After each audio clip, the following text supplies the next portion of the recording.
Serial मन अति सुंदर में कली का गृह प्रवेश होता है और मुंह बनाए खड़ी होती है कली की सास, और जैसे ही कलश में पैर मारती है कलश उड़कर लग जाता है उसकी सास के कंधे में और वह गुस्सा होने लगती है, लेकिन फिर आशीर्वाद देती है कली को और फिर कहती है कि आ जाओ थाली में पैर रखकर, और वह अंदर आ जाती है।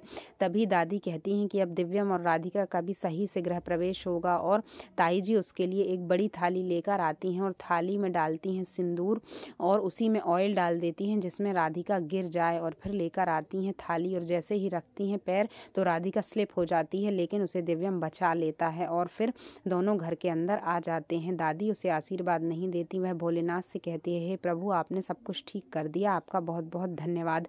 पीछे से दिव्यम भी कहता है, मैं राधिका की बहुत इज्जत करता हूँ, लेकिन आगे क्या होगा। यहाँ पर कमरे में होते हैं कली और गोलू तो आ जाती है उसकी माँ कुछ ढूंढने के लिए, हार ढूंढ रही होती है। तभी सुजाता उसे वहाँ से खींचकर ज़बरदस्ती ले जाती है और फिर दरवाज़ा बंद कर देती है। यहाँ पर दिव्यम कहता है चलो वो अपने कमरे में वापस, और उसके सारे कपड़े फोल्ड करवाने में मदद करता है और निकाल कर अलमारी से सूटकेस में रखवाता है। तभी उसकी चेन टूट जाती है। फिर राधिका उसे एक कपड़े से बांध कर और दोनों लोग वहाँ से ले जाते हैं और फिर अपने कमरे में जाकर गृह प्रवेश होता है। वेलकम तैयारियां रहती हैं वहाँ पर, वो तैयारियां दादी ने की होती हैं। यहाँ पर गला दबाती है अपना सुजाता से, कहती है मेरा गला दबा दो, नहीं मैं कली का दबा दूंगी। फिर कमरे में जब आती है राधिका तो बड़ी खुश हो जाती है देखकर कि कितना अच्छा डेकोरेशन किया है दिव्यम जी ने, लेकिन ऐसा नहीं होता है। वह जब उन्हें थैंक्स बोलती है तो वह उस बताता है कि यह सब दादी ने किया है, मैंने कुछ नहीं किया।